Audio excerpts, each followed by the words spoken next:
ऐसा महसूस हो रहा है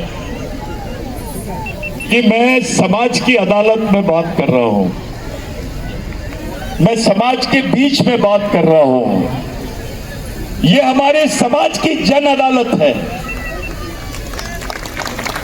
आप लोग ताली मत बजाओ। ये हमारी जन अदालत है, हमारी सामाजिक पंचायत है। हमारे सामने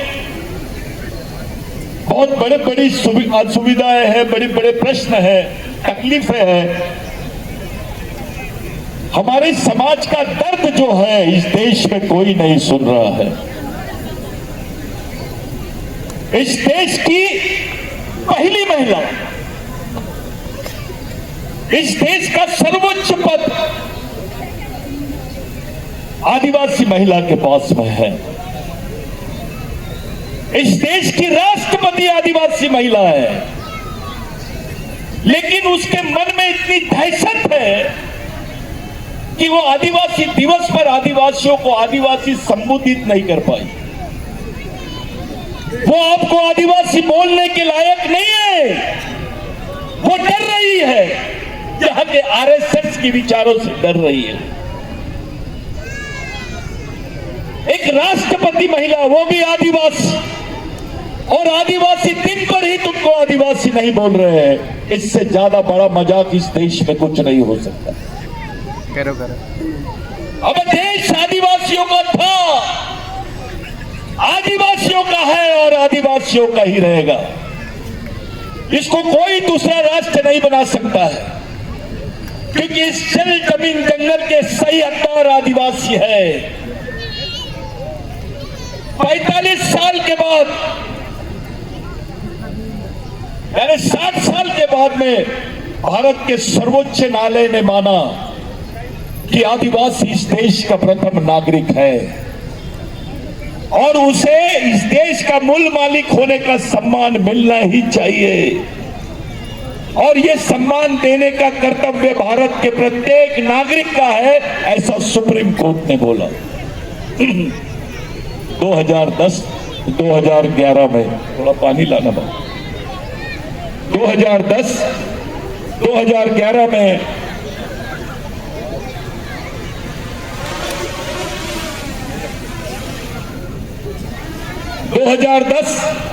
दो हजार 11 में सुप्रीम कोर्ट ने माना कि आदिवासी देश का पहला मालिक है।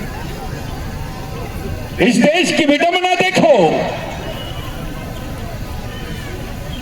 हाई कोर्ट ने बोला कि भगवान यहां पैदा हुए तो सब लोगों ने मान लिए।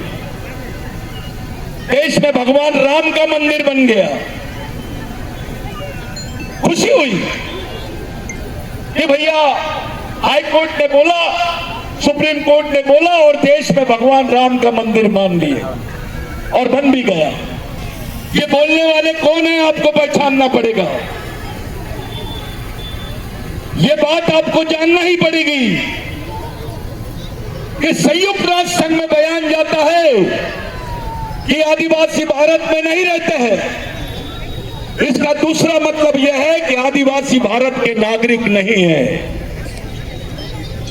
ये मजाक है आदिवासियों के साथ में। ये कौन लोग हैं ये जो बोल रहे हैं कि भारत में आदिवासी नहीं है?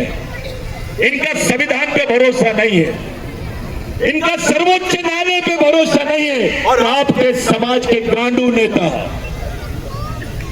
आदिवासी समाज के नपुंसक नेता जो खामोशी से इस बात को बर्दाश्त कर रहे हैं, क्योंकि उनको ये मालूम नहीं कि उनके भी बाल बच्चों का सवाल है। It is a question of identity, it's a question of existence, it is a question of land rights over the land, forest and water. जल जमीन जंगल पर अधिकार का मसला है। 5वीं अनुसूची को मजाक बना दिया इन्होंने। 5वीं अनुसूची के क्षेत्र में आदिवासियों का जितना शोषण हो रहा है, उतना 5वीं अनुसूची के बाहर के क्षेत्रों में नहीं हो रहा। जितना 5वीं अनुसूची का क्षेत्र है, वो क्षेत्र बहुत ज्यादा हॉट हो गया, वहां उत्खनन चालू है। वहां पर अलग अलग प्रकल्प चालू है और आदिवासी देख रहा है अपने शोषण को, अपनी जमीन, अपने पूर्वजों की जमीनों को अपने हाथ से छीनते हुए देख रहा है आदिवासी। कॉमन आदमी, सामान्य आदिवासी आदमी बेचारा चुपचाप देख रहा है क्योंकि वो समझ नहीं पा रहा है कि क्या किया जाए, कैसे लड़ा जाए। अगर वो ये मांग भी करता है तो उसको गैर संवैधानिक बोलते हैं, उसको संविधान विरोधी बोलते हैं, देश विरोधी बोलते हैं। ये कैसी बात है भाई? कोई अपने अधिकारों के बारे में, अपने हक के बारे में नहीं बात करना चाहिए? ऐसा तुम तक करने वाले होते कौन है? ये देश के संविधान का अनादर है। ये खुला ऐलान है कि हम संविधान को नहीं मानेंगे। जब बात भगवान राम की आती है तो संविधान का उल्लेख होता है, कोर्ट का उल्लेख होता है, और जब इस देश के आदिवासियों की बात आती है तो उस पर कोई कोर्ट की बात नहीं करता है। साथियों, मैं खुले मन से बात कर रहा हूं ये कि इस देश में भगवान पैदा नहीं हुआ था तब से आदिवासी रहते हैं। इस देश में भगवान से पहले रहने वाले आदमी का नाम है आदिवासी। ये एंथ्रोपोलॉजिकली प्रूव है, ये मानव शास्त्रीय तरीके से प्रूव है, ये सिद्ध हो गया है और सब जानते हैं कि इस देश का ओरिजिनल मालिक कौन है। अब सवाल इस बात का है कि आप लोगों के बीच में, समाज में हर 2 घर के बाद में एक सफेद कपड़े वाला नेता मिलता है।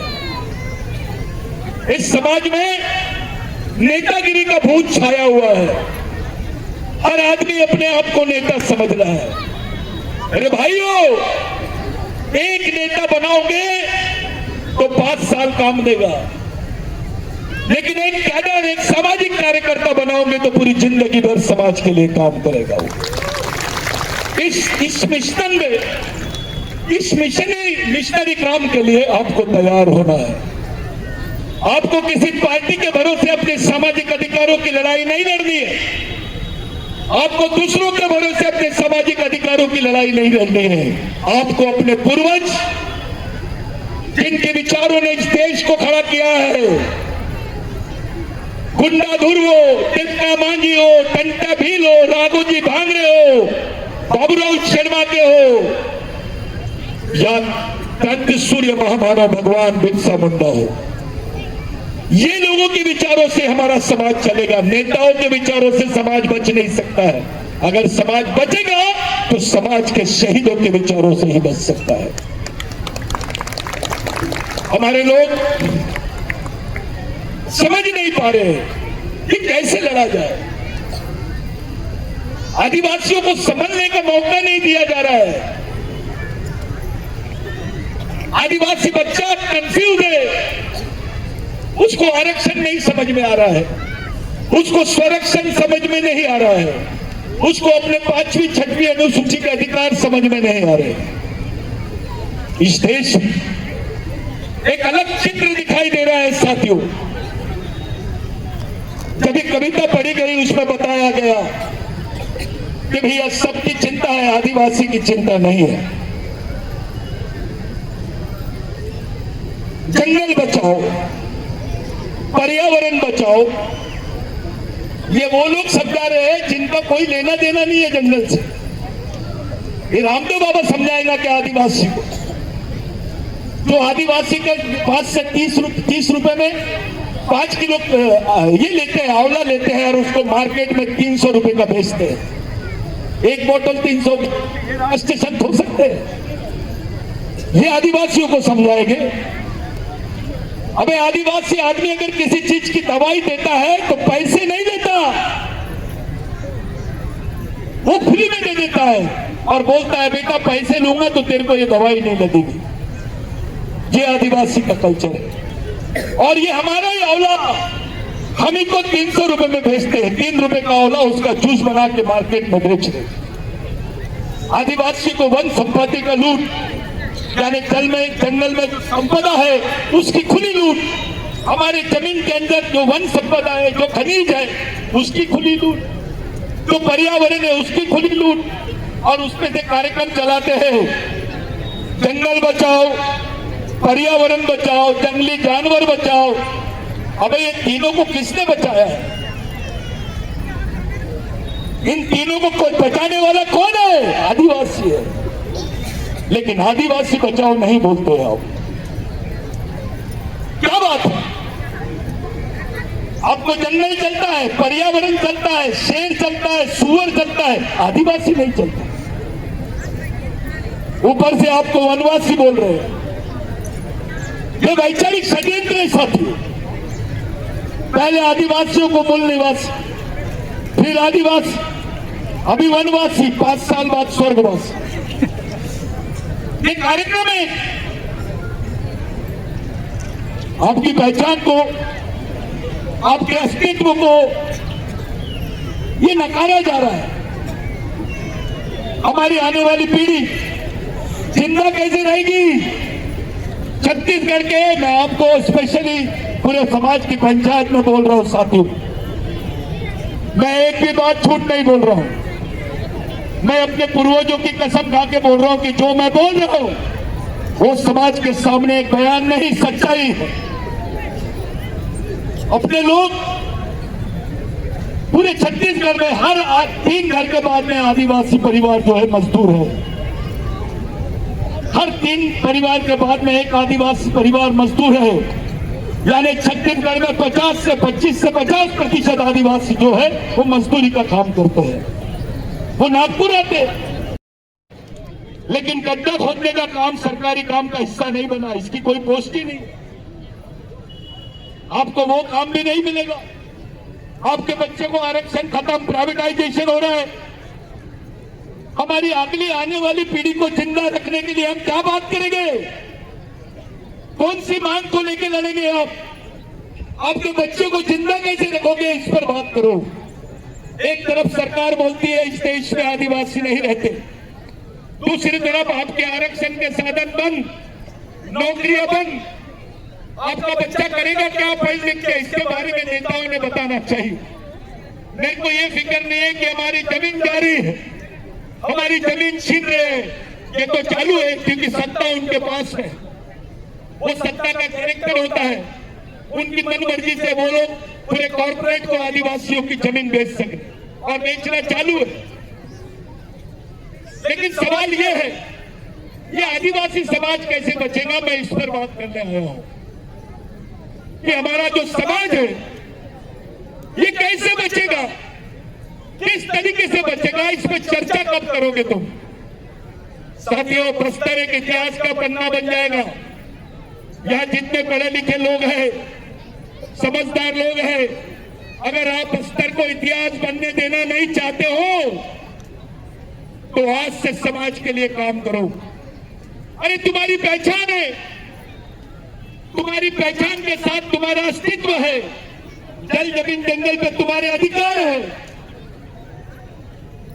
किसके भरोसे? कौन सा भगवान ने दिया? अगर बस्तर में गुंडाधुर का आंदोलन नहीं होता तो तुम्हारे हिस्से में 2 एकड़, 4 एकड़, 5 एकड़ जमीन नहीं आती। तुम इस देश के मालिक नहीं बनते, जमीन के मालिक नहीं बनते। तब तो कोई आरक्षण नहीं था संविधान बनने के पहले, तब किसी टाइप की कोई सुविधा नहीं थी। जिंदा रहने का एकमेव साधन था जमीन, और ये जमीन देने वाले भगवान का नाम है बस्तर में गुंडाधुर। ये भगवान है आपका। मैं आपसे पूछता हूं, आपके रिकॉर्ड जाके चेक करो, कौन से नेता ने, कौन से राजा ने तुमको जमीन दिया? ये जमीन किसके आंदोलन से तुमको मिली? तुम्हारे बाल बच्चों के बदन पे कपड़े आए। तुमको पहले क्रिमिनल ट्राइब बोलते थे, गुनहगार जमात। आदिवासियों को मारने पर किसी पे सजा नहीं होती थी, किसी पे एफआईआर नहीं होता था।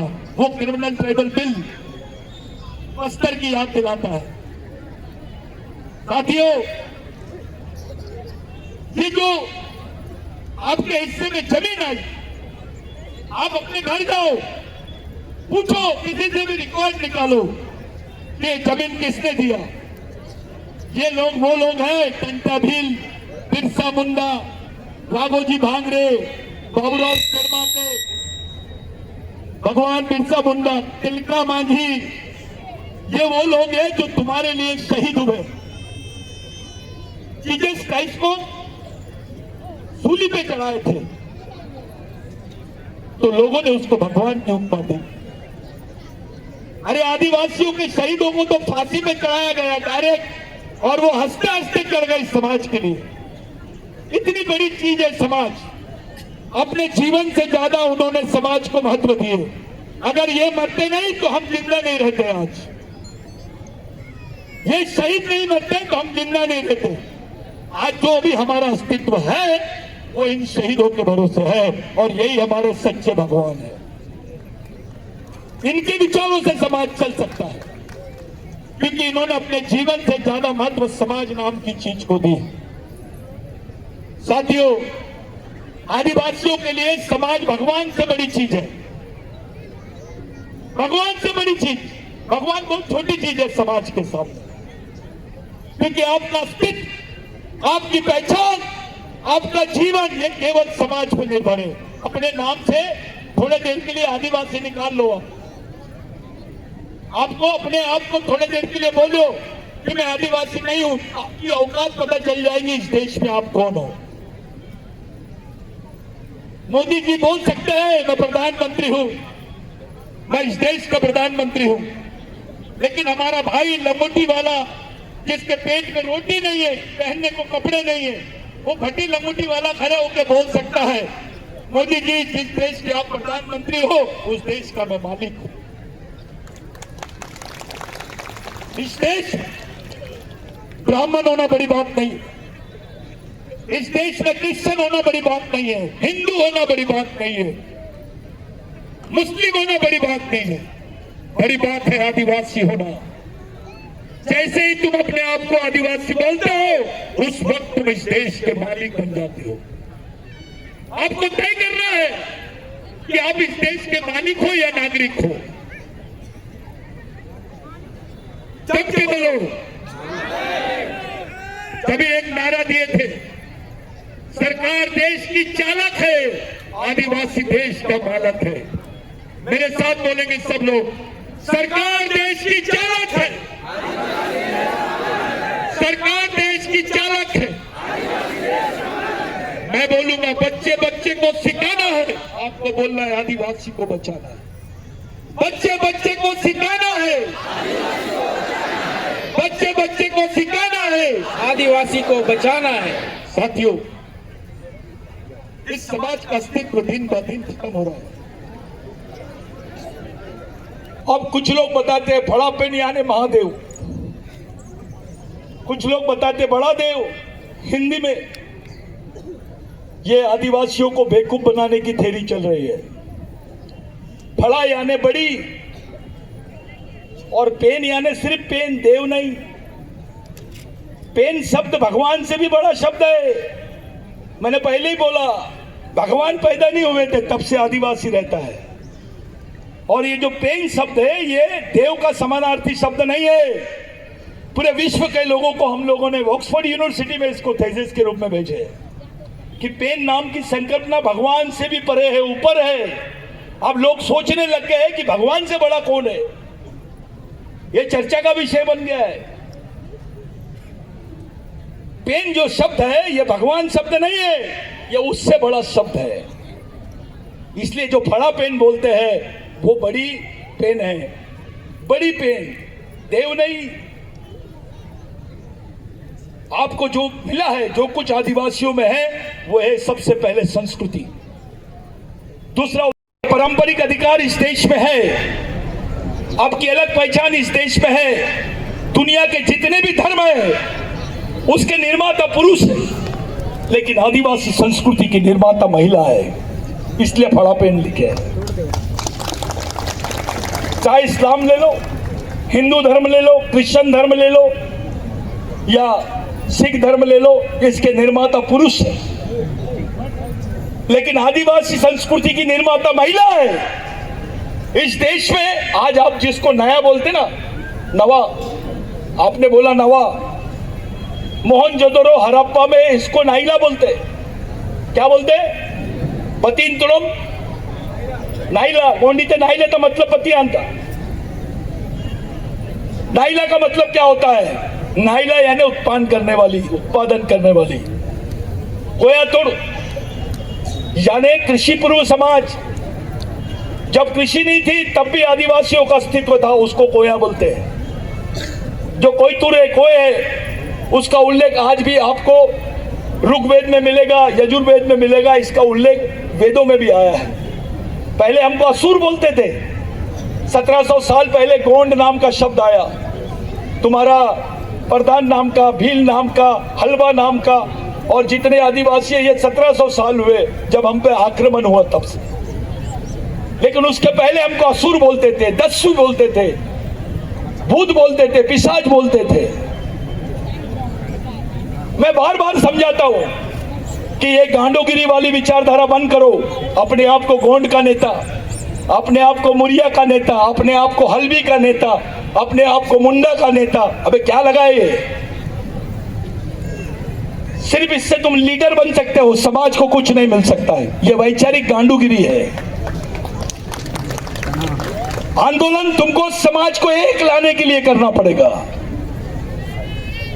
यह सिद्ध हो चुका है कि जितने आदिवासी हैं भारत के, उनका डीएनए, जम के बोलो, उनकी संस्कृति, तो समाज भी, आंदोलन भी और विचारधारा भी. तो फिर कहां से नई नई दुकान खोल रहे हो? कोई आता है भाऊ मैं राष्ट्रीय अध्यक्ष हूं, कोई आता है मैं सचिव हूं, महासचिव हूं. अबे मैं अंतरराष्ट्रीय अध्यक्ष बनाता तेरे को. यहां पर आ और तेरा भेजा बता कि तू इस समाज को बचा पाएगा कि नहीं पाएगा. ये खेल गम्मत नहीं है, ये पॉलिटिक्स नहीं है. ये आने वाली पीढ़ी जिंदा कैसे रहेंगी इस पे बात करने की सवाल है. ये मजबूत सवाल है. मैं झूठ पर बात नहीं करना चाहता हूं. सच बोलो, सच समझो, वास्तविकता में जियो तो समाज के सामने सही सिद्धांत जाएगा. बात साथियों, आज की जरूरत है हम एक विचारों पे अपना सामाजिक मिशन पूरे देश में खड़ा करें. पूरे देश में हमारा एक वैचारिक मिशन होना चाहिए. यहां तक कि हमारा अंतरराष्ट्रीय स्तर का भी सामाजिक मिशन होना चाहिए. मैं तुम लोगों को बोलता हूं, पाकिस्तान भारत का हिस्सा था कि नहीं? नेपाल भारत का हिस्सा था कि नहीं? बांग्लादेश भारत का हिस्सा था कि नहीं? नागालैंड भारत का हिस्सा था कि नहीं? अभी भी है. मैं ये पूछता हूं, पाकिस्तान में आदिवासी मिल रहा है, नेपाल में आदिवासी मिल रहा है, श्रीलंका में आदिवासी मिल रहा है, बांग्लादेश में आदिवासी मिल रहा है, भारत में क्यों नहीं मिल रहा? ये षड्यंत्र है. इसको समझो. ये मोहनजोदारो की जो लिपियां मिली है ये संस्कृत में नहीं पढ़ी जा सकती. इस देश में संस्कृत को सम्मान दे दिया गया. हमको कोई तकलीफ नहीं है, उसको प्रथम भाषा का दर्जा मिला. तुम्हारा क्या है? तुम्हारी बोली भाषा जो संस्कृत आया नहीं था उसके पहले से इस देश में है, उसको कौन सी भाषा का दर्जा देंगे आप? ये आप लोगों को समझना पड़ेगा. हर आदमी का एक अलग मकाम, अपने आप को श्रेष्ठ दिखाने के चक्कर में इस देश में सब लोग अपने अपने तरीके से वंशवाद की विचारधारा को फैला रहे हैं. आदिवासियों के सामने प्रश्न यह है कि वो अपनी संस्कृति को कैसे बचाए. आदिवासी के सामने प्रश्न यह है अपने अधिकारों को कैसे बचाए, अपने आप को कैसे बचाए, अपने आने वाली पीढ़ी को कैसे बचाए. मणिपुर ने साबित कर दिया कि इस देश का दृष्टिकोण आदिवासियों की तरफ देखने का क्या है. महिला राज्यपाल थी मणिपुर की, महिला राष्ट्रपति है देश की, और आदिवासी महिला को खुलेआम दंगा घुमाया जा रहा है. उसको भरे चौक पे गोली मार दी. किस कौन से समाज के साथ में हुआ ऐसा? अचानक आदिवासियों के साथ में कैसा हुआ? इस पर भी चर्चा करो। जो है तो होना चाहिए, नागपुर से दिल्ली जाने वाली यानी ट्रेन का नाम गोंडवाना एक्सप्रेस रख दिए तो गोंड फ्री में जाएगा क्या? ये चॉकलेट दे रहे हैं आपको। हमको आदिवासी राज्य नहीं होना, आदिवासियों का राज्य होना, इसमें बहुत फर्क है। आपका नाम का कोई बात कर ली है, छत्तीसगढ़ आदिवासियों का है, सब बोलते हैं आदिवासी राज्य है। यहां पे सबसे दयनीय हालत आदिवासियों की है। बेचारे 8 महीना घर में नहीं रहते हो, उनके बाल बच्चे क्या पढ़ते होंगे दूसरे प्रदेश में जाकर। वो जाते हैं, उनके साथ क्या क्या अन्याय होता है आपको मालूम है? हमारी मां बहनों के साथ रेप होता है, ठेकेदार लोग रेप करते हैं, उनको मजदूरी नहीं मिलती है, उनका खाना भी पेट भर के नहीं खा सकते तो शाम में मंदिर के सामने भीख मांगते हुए दिखाई देते हैं।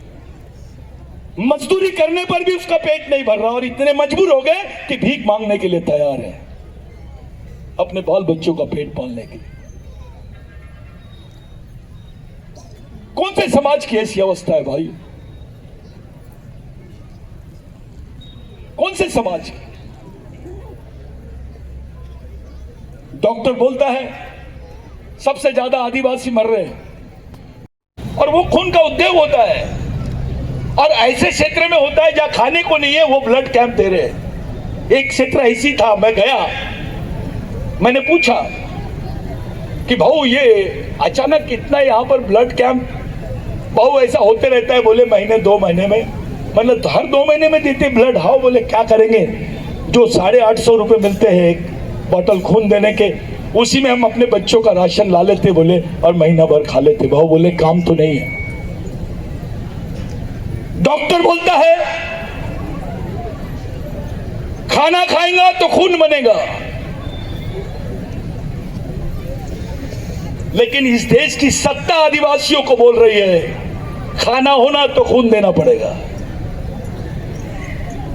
डॉक्टर बोल रहा है खाना खाएगा तो खून बनेगा, व्यवस्था बोल रही है देखो खाना होना तो खून देना पड़ेगा। ऐसी अवस्था देश में कौन से समाज की है बताइए? कौन नेता बनना चाहता है आदिवासियों का? चलो सामने आओ, इस समाज की बागडोर को समझो, इस समाज के प्रश्नों का अध्ययन करो, इस समाज के दर्द को समझो और सामाजिक जीवन समर्पित करके इसका नेतृत्व करो। सब आओ। आपको पार्टी की ज्यादा चिंता है, तो पार्टी तो अभी पैदा हुई।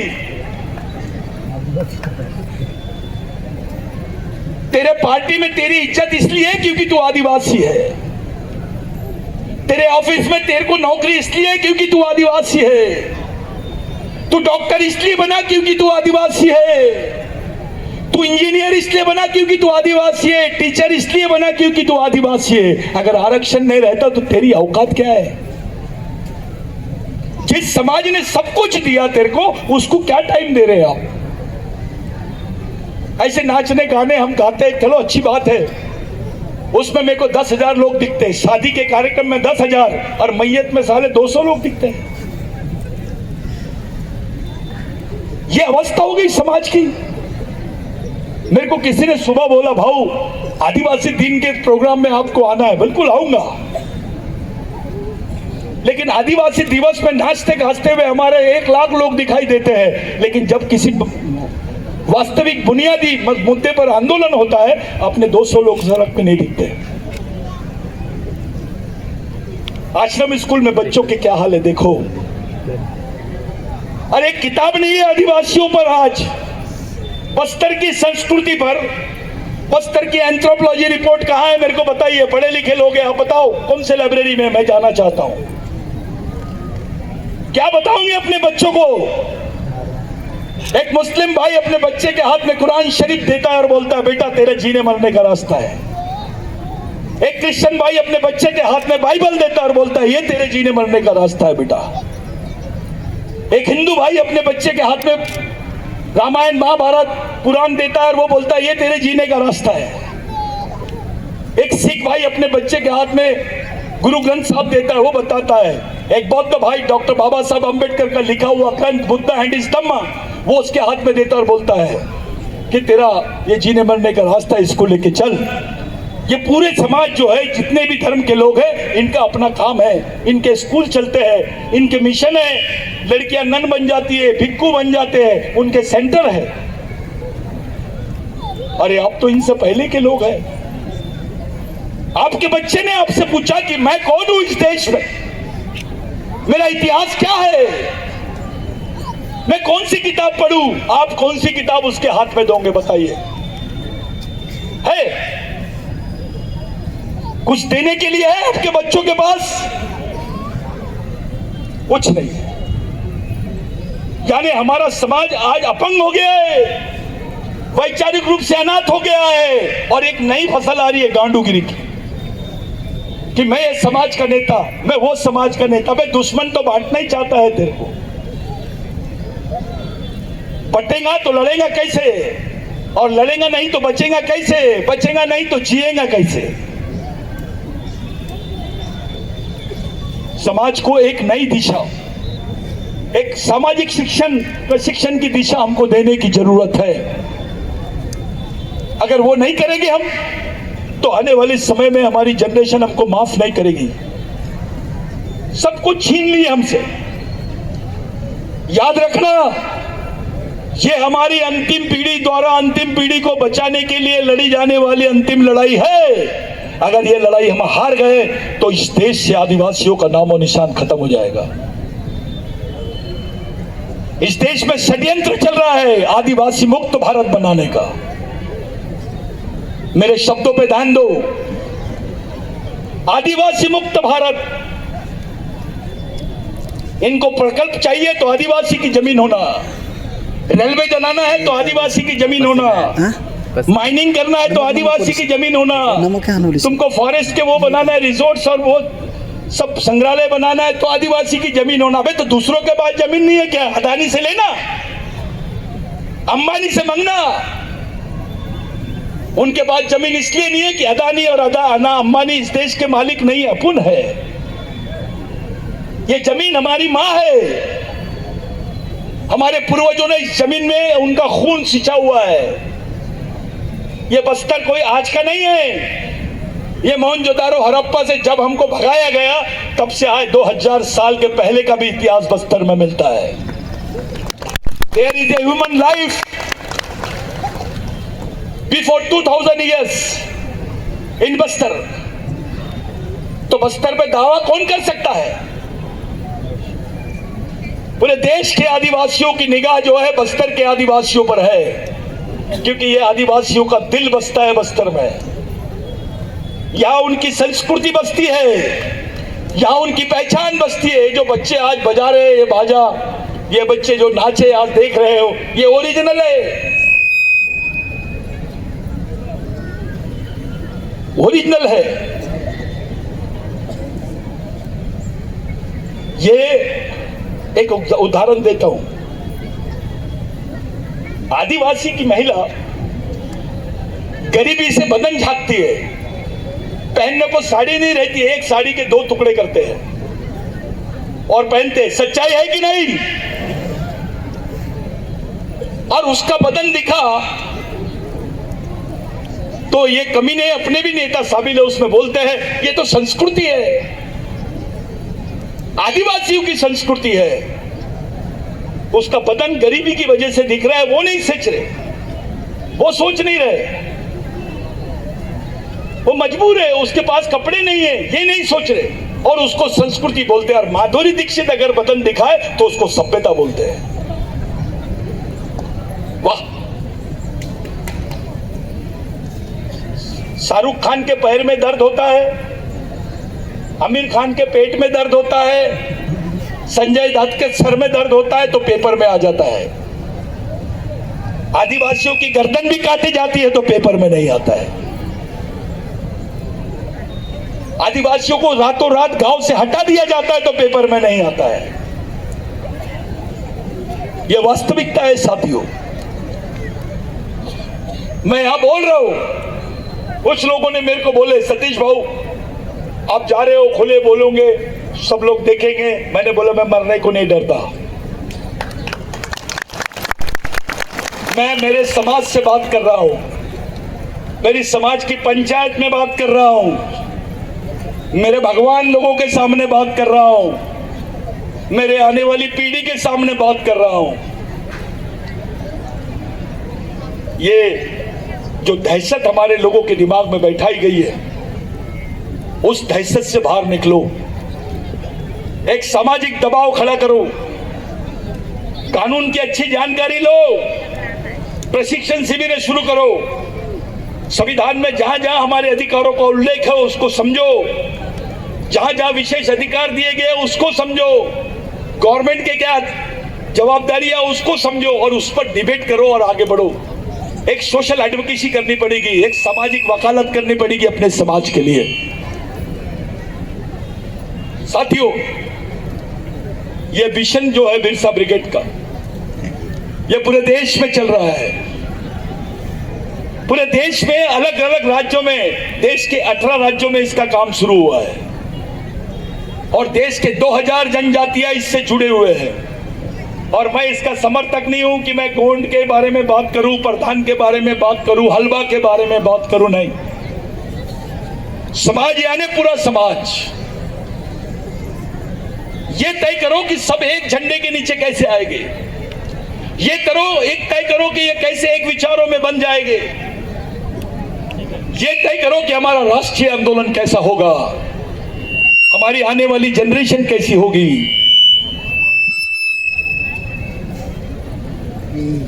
ये तय करने का समय है साथियों।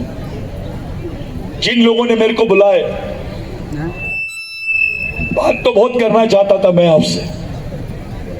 मेरे को ऐसा लगा था कि ये कार्यक्रम अगर 12 बजे 1 बजे शुरू होता तो मैं 4 घंटे तक बोलता।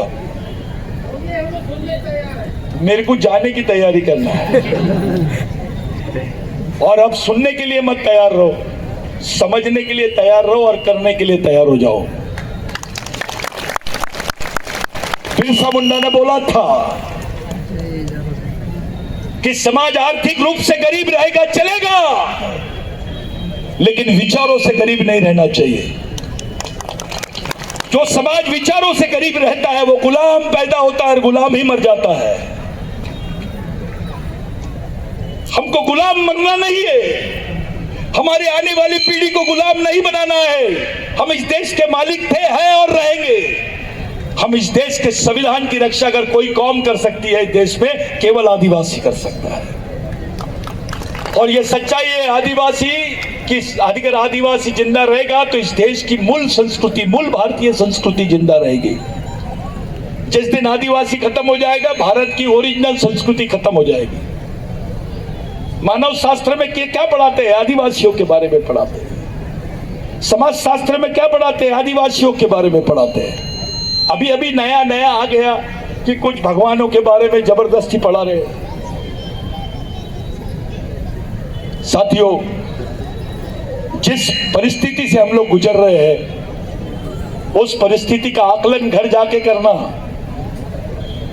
मैं आपको बता के जा रहा हूं, 3 साल बाद में बस्तर में आदिवासी समाज का अस्तित्व खत्म हो जाएगा। बस्तर रहेगा लेकिन आदिवासी खत्म हो जाएगा।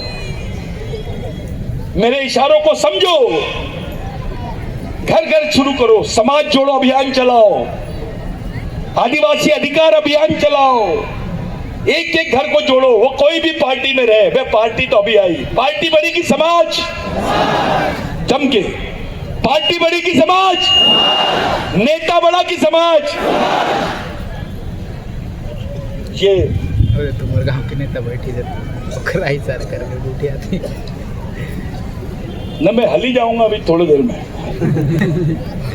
तो ये जो बात है, समाज सर्वश्रेष्ठ है। टंटा भील मरते वक्त बोले, उनको पूछे तेरी आखिरी आरज़ू क्या है, तो बोले मैं अपने भगवानों को देखना चाहता हूं। तो अंग्रेज आए, उसके पास में रामायण महाभारत सब रख दिए। टंटा भील बोला मैं इसकी बात नहीं कर रहा हूं, जिनके लिए मैंने अपना पूरा जीवन दिया है, मैं उन भगवानों को देखना चाहता हूं। लाखों की जनसंख्या थी जबलपुर जेल में और टंटा भील की परिवार के लोगों को खड़ा किए। यानी 19 साल तक के अपने परिवार को देखा नहीं था उसने। 19 साल तक के इतने लंबे समय तक यानी अंग्रेज, जमींदार और उच्च वर्णियों के खिलाफ में संयुक्त लड़ाई लड़ा। यहाँ के उच्च वर्णियों ने हमेशा आदिवासियों के खिलाफ में षड्यंत्र रचे, अंग्रेजों का साथ दिया। ये इतिहास है। आदिवासियों को अकेले किए, यहाँ के छोटी जाति के लोगों को अकेले कर डाले, और वो हमको बता रहे राष्ट्र क्या होता है। बे आदिवासी को मत बताओ। इस देश की 70% लड़ाई आदिवासियों ने लड़ी है। 70%। इसके प्रमाण है। वैसे देखा जाए तो हर परिवार को स्वतंत्र सेनानी का सर्टिफिकेट मिलना चाहिए। हमारे लोग तबाह हो गए, हमको स्वतंत्र सेनानी का सर्टिफिकेट नहीं मिला, लेकिन जिन्होंने उंगली भी नहीं कटाए उनको स्वतंत्र सेनानी की सर्टिफिकेट दी गई। हमारी हिस्से में क्या आया भाई? भूख, गरीबी,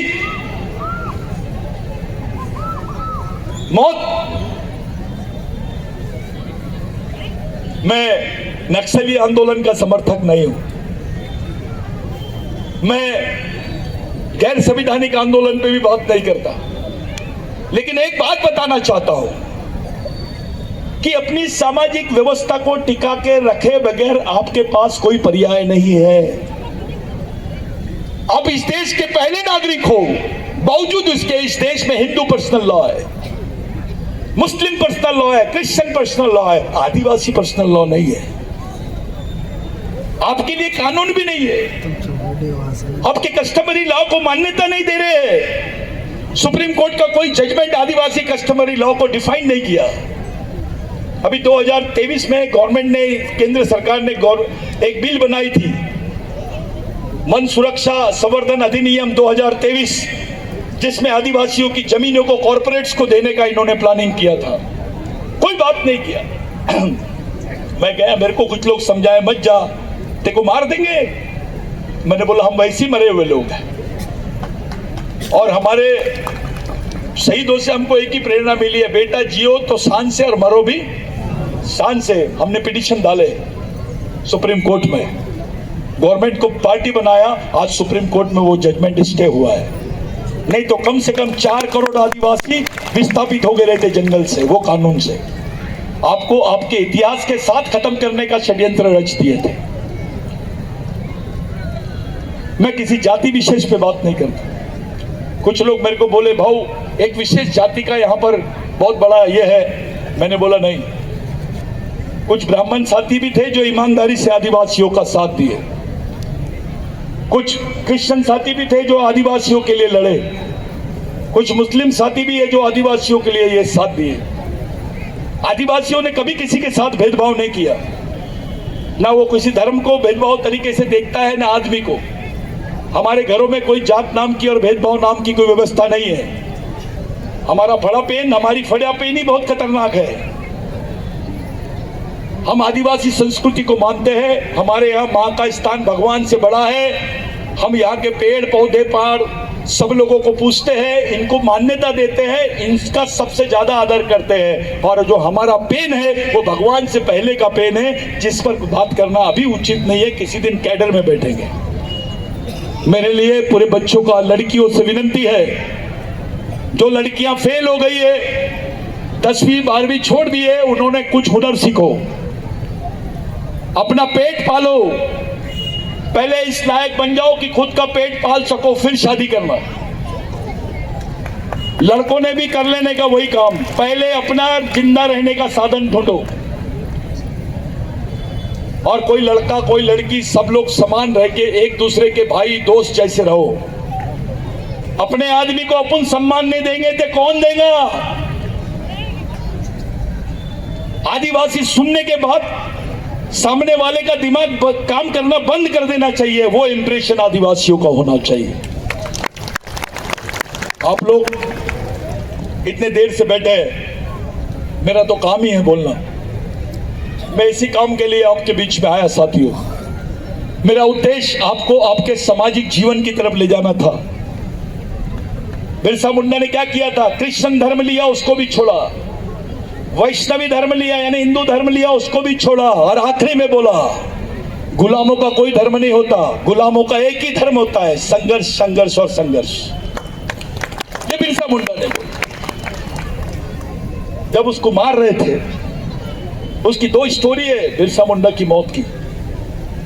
एक स्टोरी ऐसी है कि उसको फांसी दे दिए, पॉइजन दे दिए, और दूसरी स्टोरी ऐसी है कि रात भर जैसे बकरा काटते उसके बाद उसकी चमड़ी निकालते हैं, वो चमड़ी निकाली गई रात भर और खून निकलते रहा, और उससे एक सिग्नेचर करवा रहे थे कि बोल तू इस देश का आदिवासी नहीं है, तू यहां का मूल मालिक नहीं है। बिरसा मुंडा रात भर तड़पते रहा। आखिरी सांस तक बिरसा मुंडा के एक ही शब्द थे,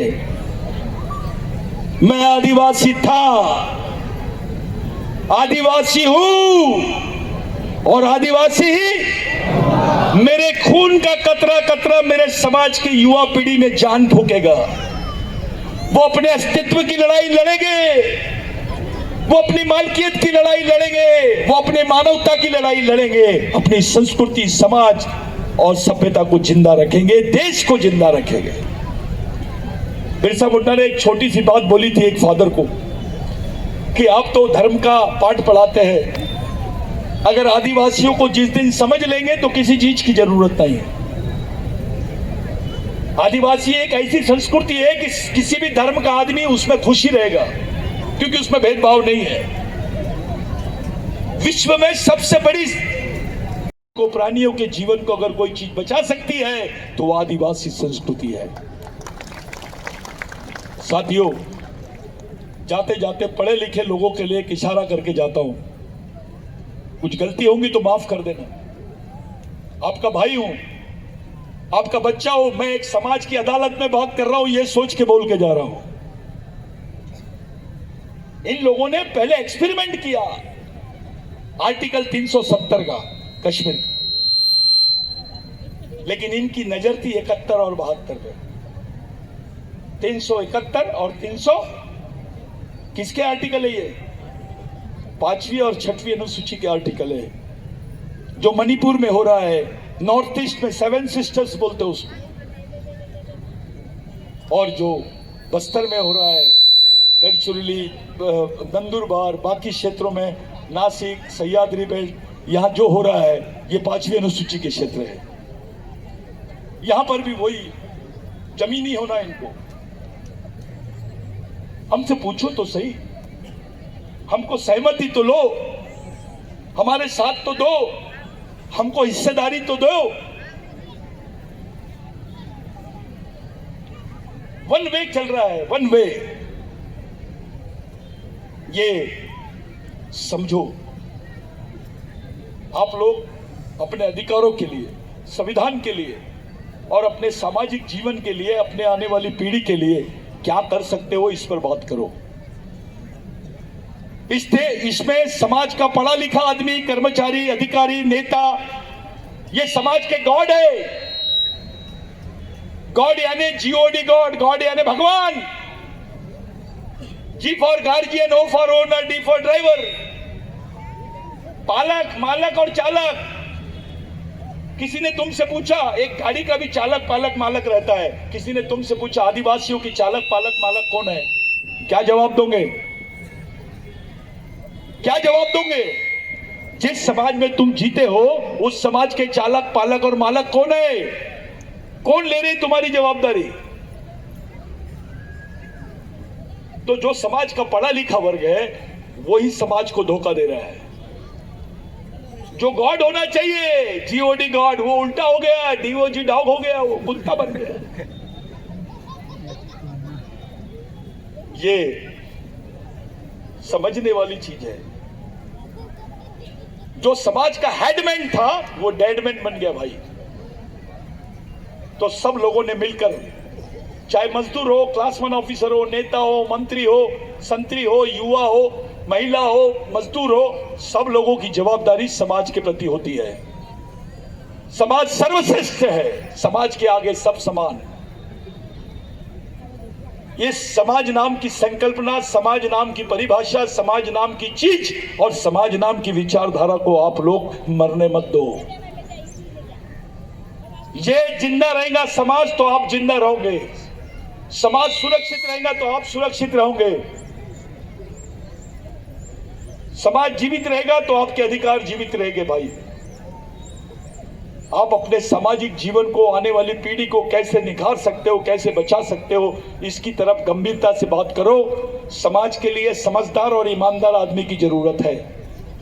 वो समझदार है लेकिन ईमानदार नहीं है, क्या करोगे? ईमानदार है लेकिन समझदार नहीं है, क्या करोगे? बिल्ली का गू ना लीपने का पोतने का। बहुत अच्छा आदमी है, किसी के लेने देने में नहीं रहता है, सुबह उठता है और ड्यूटी जाता है, शाम को घर में आता है, इतवार के दिन मटन खाता है, दारू पीता है। बहुत अच्छा आदमी है, किसी के लेने देने में नहीं रहता है, अधिकारी है। अबे ये तो मरा हुआ आदमी है, ये जिंदा आदमी कहाँ है? समाज के प्रति क्या योगदान है उसका?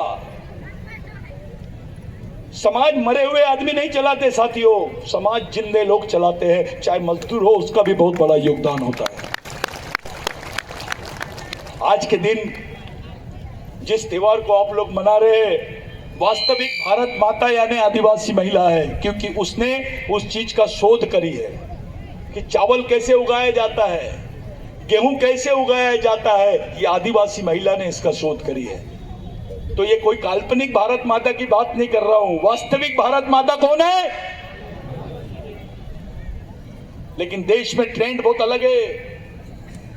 बिरसा मुंडा का एक केस सुनाता हूं मैं आपको, प्रचार चलता है अभी भी, गाय हमारी माता है। बिरसा मुंडा ने पूछा था भैंस का दूध किधर जाता है? अबे गाय मां है तो भैंस बड़ी मां है, क्योंकि ज्यादा दूध देती है। क्योंकि वो काली है उसको मां नहीं बोलते आप, और भैंस वो गाय गोरी है तो उसको मां बोलते हो। भाई मां तो मां होती है, चाहे वो काली रहे या गोरी रहे। आदिवासियों में अब भी भैंस का स्थान माता जैसा है, इसके प्रमाण है। आदिवासी संस्कृति बहुत ऊंची है साथियों। कुछ लोग हंसते हैं, आदिवासी लोग महुए की झाड़ की बहुत परेशान कर, महुए की झाड़ की पूजा करते हैं। कुछ षड्यंत्र चल रहे हैं क्या? नहीं ना, ठीक है, अपना ही आदमी होगा। ठीक, तो महुए की झाड़ की पूजा करते हैं बोले आदिवासी लोग, इसलिए करते हैं बोले क्योंकि महुए की दारू पीते हैं, महुए की दारू पीते हैं। मैं मेरा दायित्व पूरा करना चाहता हूं। वो व्यक्ति गांव छोड़ के अपने अपने रिश्तेदार गांव में जाके समाज को इकट्ठा करो।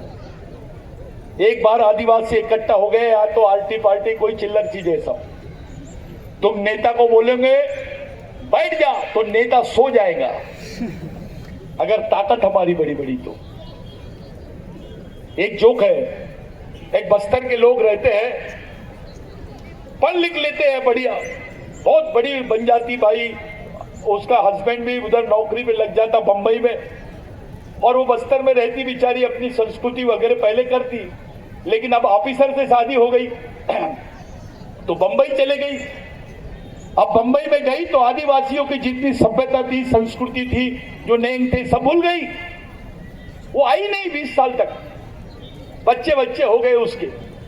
अचानक वो घूमने के लिए बस्तर आई, और गांव में इधर अपने कुछ आदिवासी लोग बहुत परेशान थे बेचारे, कुछ चर्चा कर रहे थे कि भैया सब लोग यार, सबके कुत्ते बिकते हैं साले, लोग खरीद खरीद के कुत्ते लाते हैं, अपने गांव के कुत्ते क्यों नहीं बिकते हैं? तो वो थोड़ा दिमाग लगाते हैं, रामा और गोमा दिमाग लगाते हैं और बोलते हैं कि भैया इसकी दुम काट दो, इसके थोड़े कान काट दो, इसको डेंटिंग पेंटिंग करो और बाजार में रख दो। वो भाई आती है, वो भाई आती है, कुत्ते को देखती है, वो दोनों, रामा 2 कुत्ते को लेके इधर रहता है, गोमा इधर 2 कुत्ते को लेके रहता है।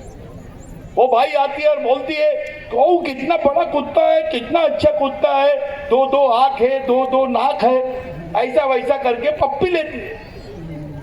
तो वो जो गोमा है ना, वो उसको गुस्से से देखता रामा को। तो रामा पूछता, बे मेरे तरफ क्यों गुस्से से देख रहा, बे क्या हो गया?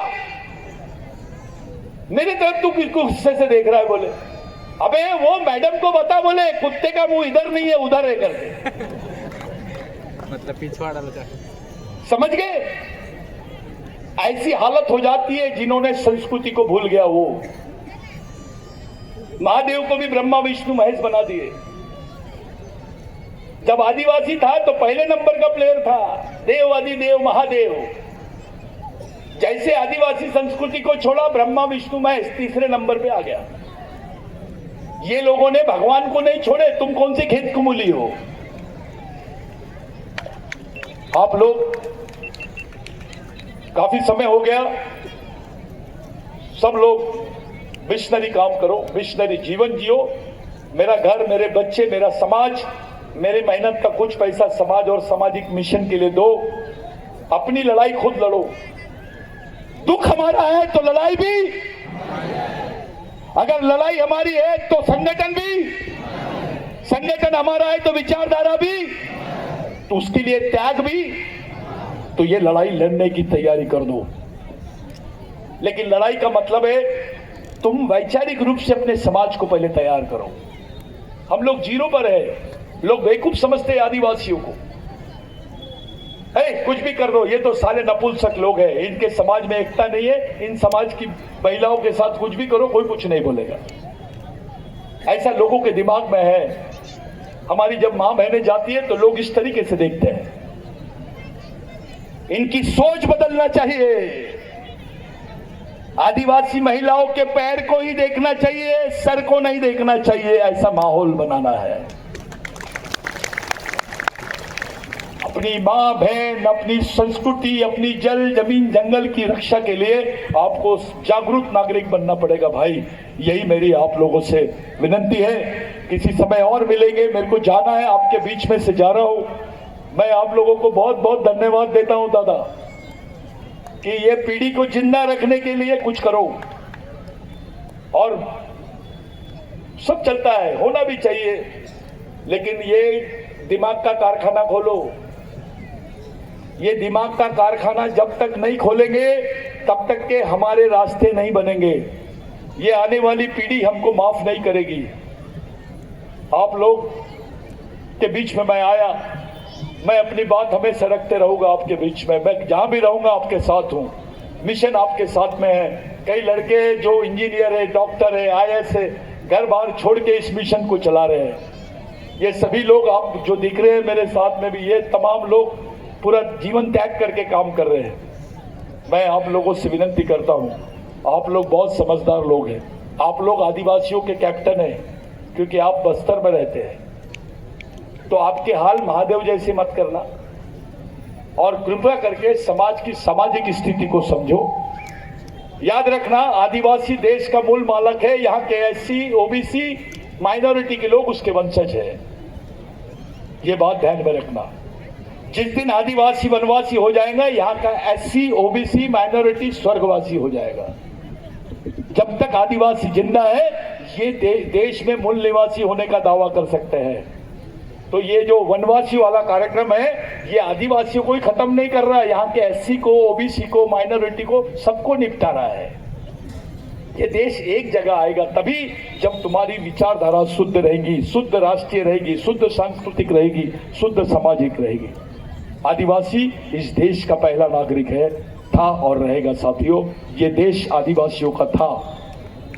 इस देश में 29 राज्य है।